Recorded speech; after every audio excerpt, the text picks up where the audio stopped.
Hello, YouTube. I'm Vince White. I am an employment attorney, and I am answering publicly posted questions from YouTube users, getting folks the answers they need from an employment attorney.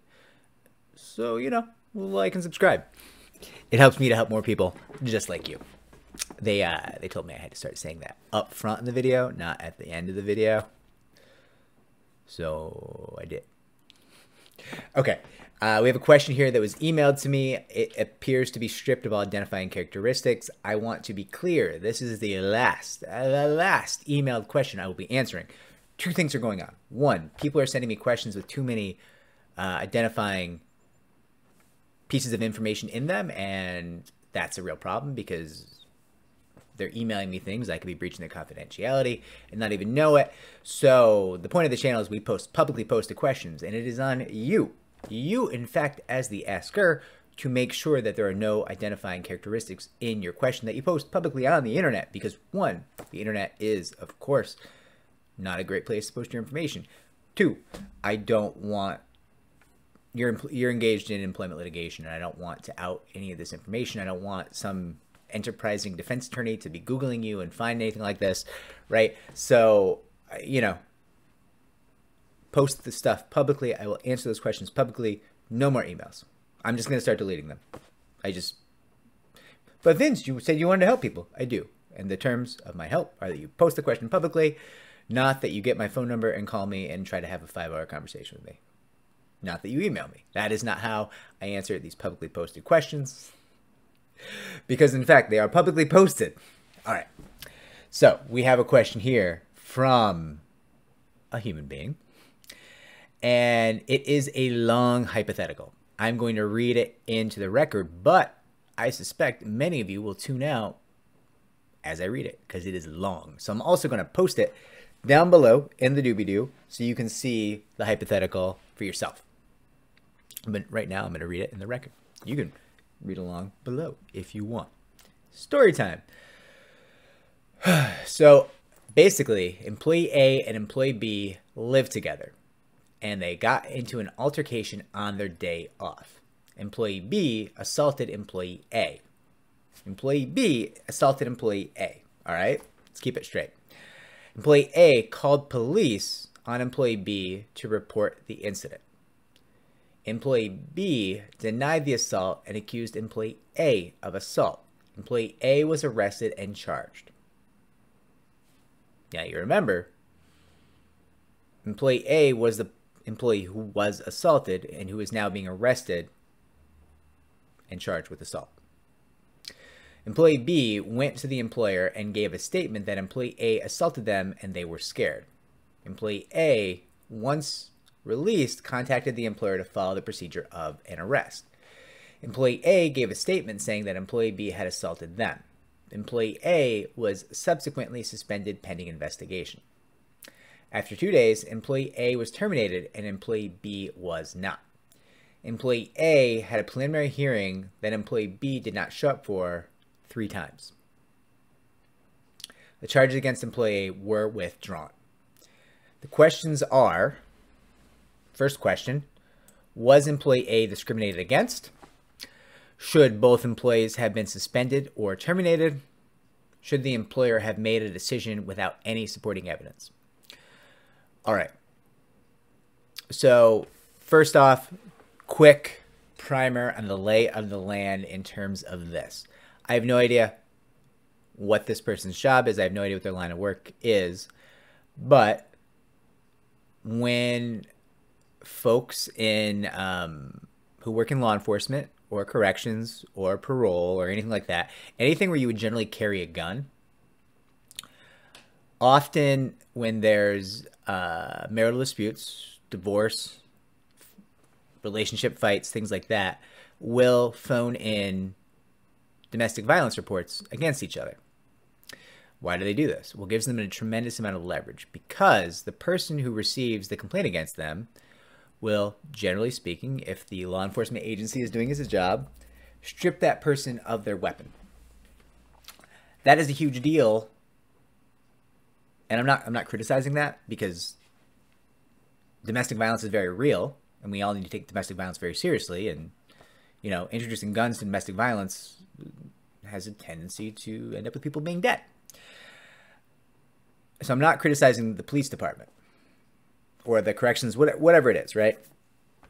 But this is a common tactic now in divorce and marital strife and things like that. And it's a big deal because, one, the person who's been stripped of their weapon will still have to do a job, generally speaking, and often will still be exposed to danger in their job. And they're no longer armed. So if something goes down, not too many options, right? Not too many options. The other problem is often this can affect pay very significantly. It can affect pay in the original job, the job where they're working on their day job. You know, who knows what shift they're working, but like the prime gig, the main bread-winning job that they're working. But also, if you are holding a weapon as part of your job, in many parts of the country, like New York City, an off-duty NYPD officer could potentially work a security gig with their service weapon. Sometimes they even get to wear their uniform, their police officer uniform. Is that something they should be doing? I don't know. I'm not taking a position on that. But it's something that happens in New York City. And obviously people pay a lot more for a security guard to watch their, let's say, Barnes & Noble from shoplifters if that security guard is dressed in a police person's uniform, I apologize, and is carrying a weapon, right? That can be something that many businesses want to pay extra for to get their security guards. So you might make $45, $55, $65 an hour to work as a security guard, sitting in a Barnes & Noble, nice and warm, not having to bust criminals, right? That is a pretty sweet side hustle, potentially. Listen, there's going to be details here. There's going to be like, people are going to be like, well, Vince, that's not specifically how that works. Okay, sure. We're given broad strokes generalities, okay? But my point is, if that person's stripped of their weapon, not only is their mainline job more dangerous now, their ability to earn at the mainline job could be impacted because they might have to have different assignments. But now they also can't get this side work, the side hustle, which could be a loss of huge amounts of funds. So this is a really common tactic, right? There's, over the past 5 years, I've seen this tactic really spike. It's through the roof. And it's super hard because I think we have to believe domestic violence victims when they report domestic violence. If we don't believe domestic violence victims, you know, people are going to die. It's the reality of it. People will die. So we have to believe them, which makes these people who are potentially faking these domestic violence complaints real active human trash, right? Because what they're doing is undermining real domestic violence victims for a small and fleeting advantage in a divorce litigation. And there's also been a spike of this in the employment industry too. You know, we see these come in a lot. So we deal with these a lot. Now, you're asking me here, your first question, now we've given that primer on some of the issues around domestic violence in some of the industries, right? Your first question was employee A. So employee A was the employee who was assaulted and the employee who was then arrested for assault, right? Was employee A discriminated against? Now, I want to know, we don't know genders of any kind for employee A or employee B.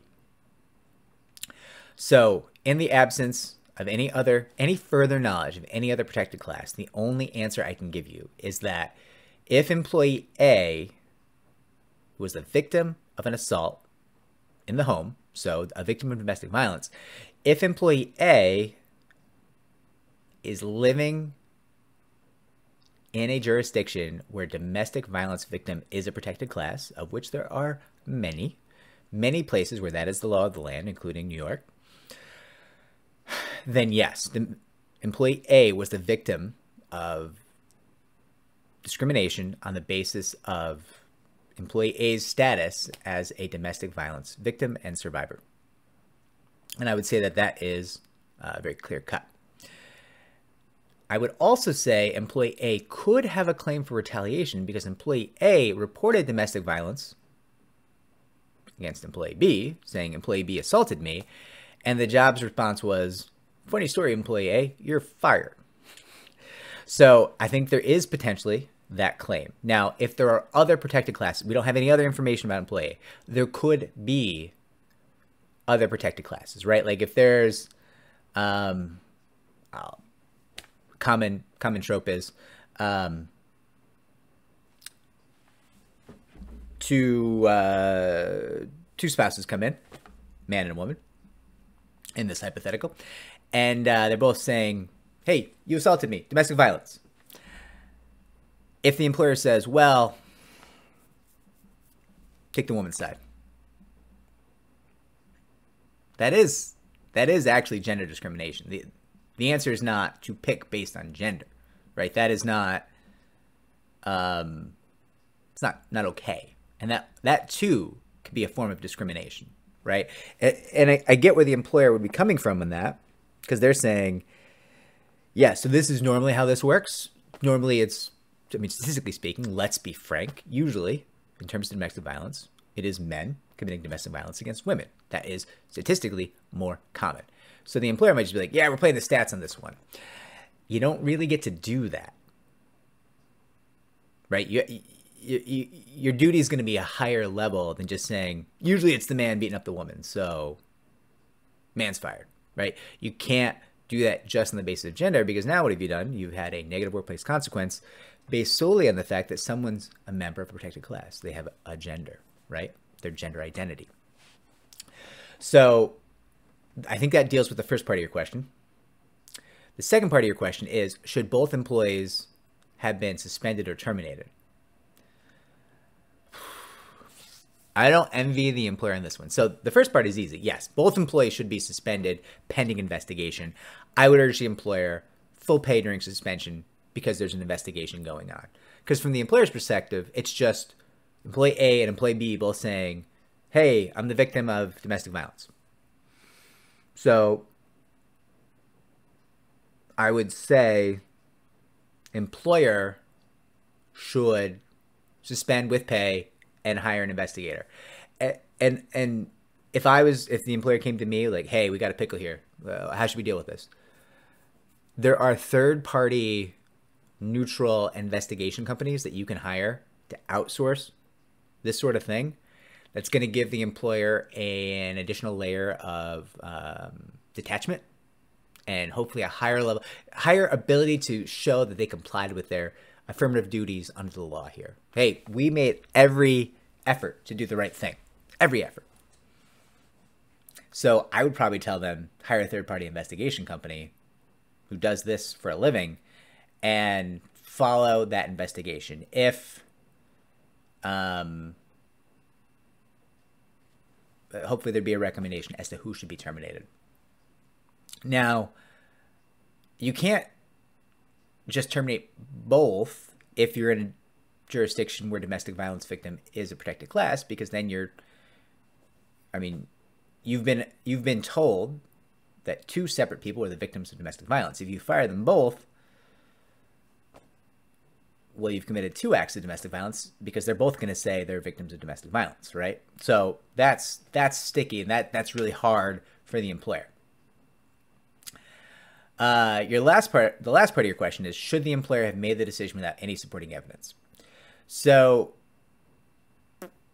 evidence is not really like how do I put this? So criminal courts, they're looking for beyond a reasonable doubt. Civil courts, preponderance of the evidence. These are evidentiary standards. These are levels of evidentiary burden that must be met for a court to find on a case. Employers, for at-will employees, and it's different for union members and it's different for certain people working under certain contracts that have different standards set up for them, but most employees, 85, maybe 90% of employees in the US, are at-will employees, which means they can be fired for any non-discriminatory reason. So and any non-discriminatory reason or no reason at all. So here's the thing. If you're in a jurisdiction where domestic violence victim is not a protected class, and employee A and employee B both come in and say, hey, that other employee assaulted me in the home, DV, I would think in the absence of any other protected class, anything else going on, that employer could just fire both employees, no investigation, and be fine. Just, yeah, we don't want to deal with this. We don't know who's right and who's wrong, but we absolutely know we don't want you both here because that sounds like it could cause trouble. We think we have liability on this because if we keep both of you or one of you, like bad things could happen. You're both gone, right? The court's not really going to look at them in the absence of some kind of discrimination and necessarily say, well, you didn't have enough evidence to terminate. Because the standard is you can terminate for anything that's not discriminatory or no reason at all, right? Like I can go in to work tomorrow and hypothetically, if I had a boss, somebody could say to me, Vince, that stupid fucking face of yours, I can't stand it.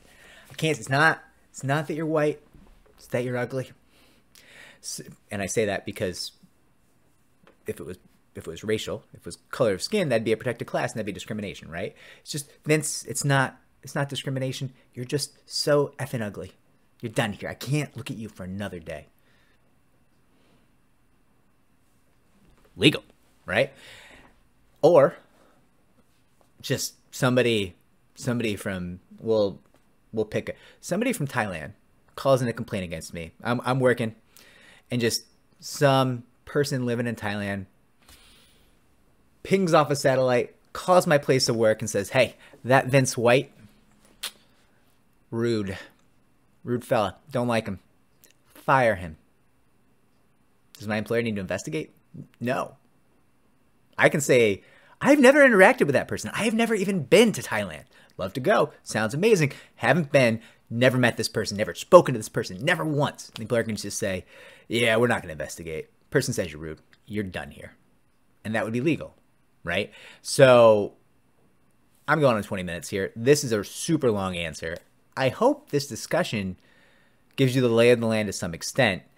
If you have follow-up questions, I will track the comments down below. Please post your questions in the comments and I will try to answer them. I just want to make sure that I'm actually answering your question. This sounds like a very difficult situation. I think maybe we were kind of going back and forth in the comments on a video a while back. I think you may have thought I was being dismissive of what you're going through. I am not. The answers are not always going to be what you want to hear, and I think you know that. But I'm not delivering them to you in like a, this is how it is, eat it kind of way. I'm like, yeah, this is a problem, and this is the lay of the land, and the lay of the land is scary. And part of the reason why it's scary is people hopefully take domestic violence very seriously, and that makes things very scary for people who have been accused of domestic violence who are in fact innocent. And I'm assuming you're innocent. I'm taking you at your word, right? So I hope this helped. Good luck.